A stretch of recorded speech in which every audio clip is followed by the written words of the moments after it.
All right, buckle up, everybody, because today we are going to dive deep into EV charging infrastructure. And we've got it all, folks: blueprints, press releases, even utility company docs. And we are looking at a pretty special charging station. Yeah, for sure.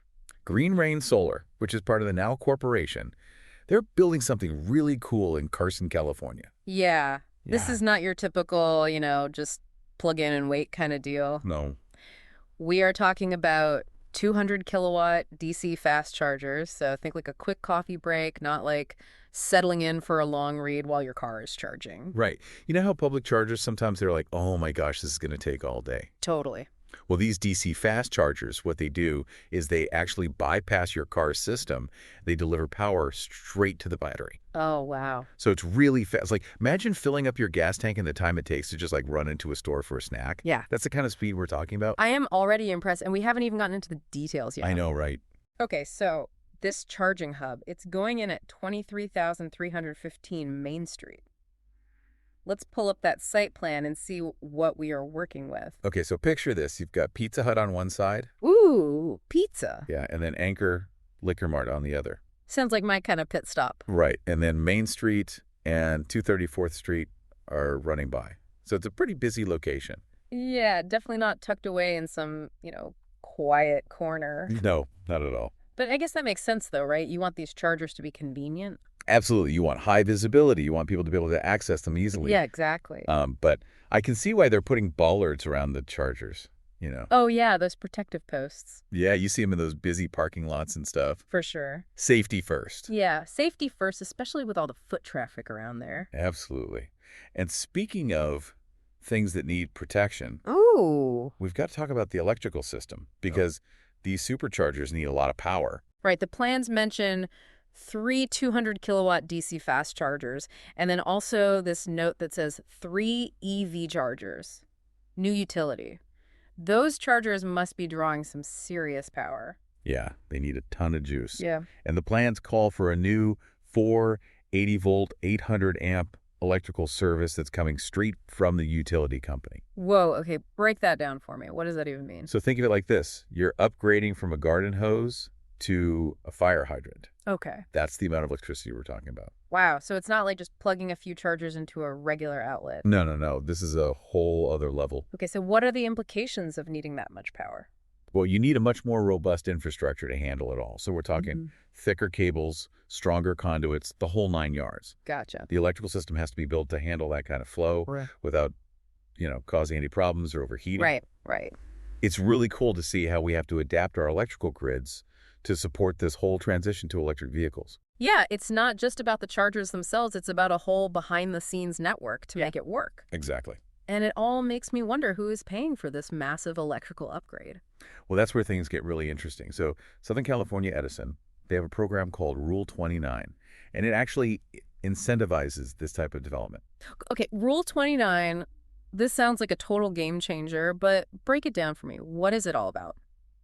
So under Rule 29, SCE covers a lot of the costs for getting that power from their lines to the charging station. So we're talking design, digging, trenches, transformers, that kind of stuff. Wow, so they're really helping out with the expensive parts. Yeah, for sure. They cover a significant chunk of the costs, Yeah. which is a huge incentive for developers. Yeah, I can see why that would be attractive, but it also makes me wonder, does that mean that SCE is essentially picking winners and losers in the EV charging market? Yeah, you bring up a good point. Some people argue that Rule 29 might give an advantage to bigger companies, like the Now Corporation. You're right, they have the resources. Exactly. They have the resources and the know-how to navigate these programs. Yes. And smaller developers, they might struggle to meet all the requirements. Right. So it could lead to an uneven playing field. Yeah, that's a valid concern, but I can also see why a utility company would want to do this. Yeah. They're encouraging developers to build more charging stations. Right. Which ultimately is good for California's clean energy goals, right? Absolutely. More chargers, more people driving EVs, less reliance on fossil fuels. It's a win-win. Totally. Okay, but what about Green Rain Solar? They're not getting off scot-free, are they? No, they're not. Rule 29 doesn't cover everything. So they are still responsible for the chargers themselves, installing them, getting permits, and, of course, running the whole thing once it's up and running. Right, of course. And there's another little detail in the agreement that I found really interesting. Oh, tell me more. So Green Rain Solar, they have to commit to operating these chargers for at least 5 years. Oh, So wow. it's not just build it and forget it. They've got to keep things running smoothly for the long haul. That makes a lot of sense. I guess SCE wants to make sure they're not just throwing money at a project that's going to be abandoned after a year or two. Exactly. They're invested in seeing this succeed. Yeah. And that 5-year commitment also aligns with California's long-term vision for a cleaner transportation future. Right. They're in it for the long haul. Yeah, absolutely. Yeah. But, we've talked about speed and power, all this stuff. Yeah. But what about the environmental impact of this project? Right. Let's get to the heart of why these projects are so important. It's not just about fancy chargers. It's about cleaner air. Exactly. Think about it. More EVs on the road equals fewer gas-guzzling cars, which means less smog and better air quality for everyone in Carson. Yeah, I love that. It's not just plugging in cars, we're plugging into a healthier future. Ooh, I like that. And I can almost smell the pizza from here. I know, right? It's a really smart move to put these chargers near existing businesses. Yeah. It makes it a lot more tempting to, grab a bite to eat while you charge. Right. But all jokes aside, you're right. This project is about way more than just convenience. Yeah. It's about tackling those ambitious clean air goals that California has set. Exactly, and that's a perfect segue into our next topic. Oh, I love a good segue. Let's do it. All right, so buckle up. Okay, so we've talked about the financial incentives behind this whole project and its potential impact on air quality in Carson, but I'm curious about the ripple effects. Could something like this have a larger impact? That's a really good question. This project in Carson, it could be like a blueprint for future EV charging hubs, across the state and even the country. Oh, wow. So if it's successful, it could show that these high-capacity charging stations are not only feasible, but they're also desirable in these densely populated areas. I see. So it's kind of like a proof of concept. Exactly. If they can make it work here, then why not everywhere? Right, and it could really change the game for EV infrastructure. Yeah, totally. But we've also talked about some potential challenges, like that concern that Rule 29 might give an advantage to bigger companies. Could that create like a charging desert in certain communities? Yeah, that's a valid concern. If smaller developers are priced out or they can't access programs like Rule 29, it could lead to this uneven distribution of charging infrastructure. Yeah. Imagine a scenario where affluent neighborhoods have all these fancy fast chargers, Right. but lower income areas, they're left behind. You can't afford it. Right, and that could create a whole new set of inequalities. It's like the digital divide, but with electric vehicles. Exactly, and that's why it's so important to think about the social equity implications of these projects. Totally. It's not just about building chargers, it's about building a more equitable and sustainable future for everyone. 100%. Well said. But before we, get too deep into policy and social justice, I kind of want to circle back to the nitty-gritty details of this project. Yeah. We were talking about, the massive electrical upgrade needed for those fast chargers. What are some of the technical challenges involved in making that happen? It's definitely not as simple as just running a thicker cable to the site. Right. You have to think about the entire electrical grid. Okay. So those feeder cables that we talked about earlier, they need to be carefully sized and routed to handle the increased load. Right. So imagine trying to fit a fire hose through a garden hose pipe. Yeah, that's not going to work. Things could get messy. That's a good analogy. Yeah, and you have to make sure everything fits together perfectly to avoid overloads and voltage drops and potential safety hazards. Right. It requires a really high level of coordination between Green Rain, Solar, and Southern California Edison. Yeah, when you put it that way, it really makes you appreciate the complexity of, what's happening behind the scenes. Yeah. It's easy to take electricity for granted until you start thinking about all the infrastructure that's required to actually deliver it reliably. It's like the circulatory system of a city. You need a strong and healthy network to keep everything flowing smoothly. I like that. Yeah.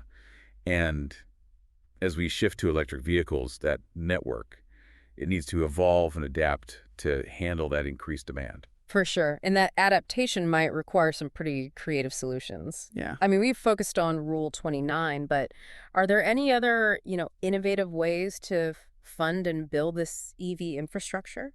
Absolutely. Some utility companies are exploring partnerships with private businesses to install chargers at workplaces, shopping centers, apartment complexes. That makes sense because you're already going to those places anyway, so why not just charge up while you're there? Exactly. It's all about making charging as convenient and accessible as possible. Right. And there are also some really interesting developments in vehicle-to-grid technology, or V2G. V2G, I've never even heard of that. What is that? It's a super cool concept. Imagine your EV not just consuming energy from the grid, but also feeding it back during those peak demand times. Oh, wow. So your car basically becomes like a mobile battery, Okay. helping to stabilize the grid, and you could potentially even earn some money. Whoa, that sounds so futuristic. I know, right? It's really cool. So instead of just draining the grid, EVs could actually become part of the solution to our energy challenges. Yeah, that's the idea. It's like a glimpse into this future where our transportation system and our energy grid, they work together seamlessly.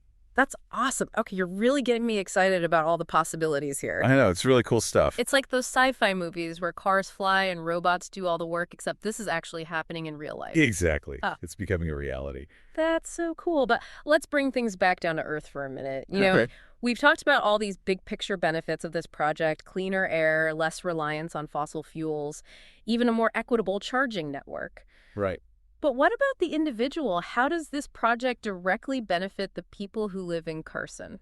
Well, on a practical level, it means that residents will have access to some of the fastest chargers available, which makes EV ownership so much more convenient. Imagine being able to fully charge your car during your lunch break or while you're grabbing groceries. Yeah, that would be huge for people who are maybe hesitant about EVs because of the charging time. Exactly. It takes that barrier away. Oh. And beyond just convenience, there are also potential economic benefits. Oh, okay. How so? So if more people in Carson switch to EVs, they'll be spending less money on gas. Of course. And that money can stay in the local economy, supporting businesses, creating jobs. It's like a positive feedback loop. Exactly. Cleaner air, less money spent on gas, more economic activity in the community. I love it. And as the EV market keeps growing, we can expect to see even more innovation and investment in areas like battery technology and charging infrastructure. Absolutely. This project in Carson is really just the beginning. It's exciting to think about what the future holds. But before we get too carried away with visions of flying cars and robot butlers, let's kind of delve into some of the potential challenges and considerations that need to be addressed as we move towards this electrified future. Okay. What are some things that we should be keeping an eye on? Okay. So we talked about all the potential benefits of this project, but what about the flip side? What are some of the hurdles or potential drawbacks that we should be aware of? Well, one thing that comes to mind is the strain on the electrical grid. As more and more people switch to EVs, the demand for electricity is going to skyrocket. Yeah, that makes sense. If we're not careful, we could end up with brownouts or even blackouts, especially during those peak hours. Right, like when everyone's plugging in at the same time. Exactly. So it's not just about building more chargers, it's about making sure the grid can handle the load. Yeah, that sounds like a pretty big challenge. It is. It's going to require a lot of planning and investment in grid modernization. Yeah. We need to upgrade those transformers, transmission lines, distribution systems, all that stuff to make sure they can handle this huge influx of EV charging. And we've got to do it in a way that's sustainable, right? We don't want to just be relying on dirty sources of energy. Otherwise, we're just, shifting the pollution from our tailpipes to power plants. Exactly. The electricity that's powering these EVs, it needs to come from clean sources like solar, wind, hydro, Right. Otherwise, we're not really solving the problem. Yeah, we're not addressing the root cause of climate change. Exactly. Yeah, it's all connected, isn't it? It is. Transportation, energy, the environment. We can't solve one problem without thinking about the others. It's a complex web for sure. Totally. And, another piece of that web is this whole issue of the critical minerals that are needed for EV batteries. Oh, yeah. I've heard about those concerns with cobalt and lithium mining and all that. Yeah, there are a lot of ethical and environmental concerns about how these minerals are extracted. Yeah. We have to make sure that, the sourcing is responsible and that there are good recycling practices in place to minimize the impact on communities and ecosystems. So it's not as simple as just switching to EVs, There's this whole supply chain that we need to be thinking about. Yeah, it's a good reminder that there's always more to learn and more to consider. For sure, there are always trade-offs and complexities with any new technology, right? Absolutely. But that doesn't mean we shouldn't be pursuing these innovations. No, not at all. It just means that we need to be thoughtful and responsible in our approach. Exactly. We need to be mindful of the bigger picture. Well said. Okay, so as we wrap up this deep dive into the world of EV charging, let's recap what we've learned. We explored this cutting-edge charging hub that's being built in Carson, California. Yeah. We unpacked the technology, the financing, and, the potential impact not just on the community, but on the world. We really went deep into Rule 29. Yeah, we did. And how utility companies are playing a key role in, speeding up the adoption of EVs. Right. But we also talked about the potential challenges, right? Yeah, for sure. Like grid capacity and, making sure those battery materials are sourced ethically. It's all part of the equation. It's been a lot of information, but I feel like I have a way better understanding now of just how complex this whole transition to electric vehicles really is. Yeah, it's a multifaceted issue. It is, and hopefully it sparks some curiosity in our listeners. Yeah, I hope so. And, encourage them to think critically about the future of transportation. Absolutely, because we all have a role to play in shaping it. 100%. Okay, so to our listener, we leave you with this question as we move towards this electrified future. What are some innovative solutions or policy changes that you'd like to see implemented to make sure this transition is just and sustainable? Keep those brain cells charged up and keep diving deep.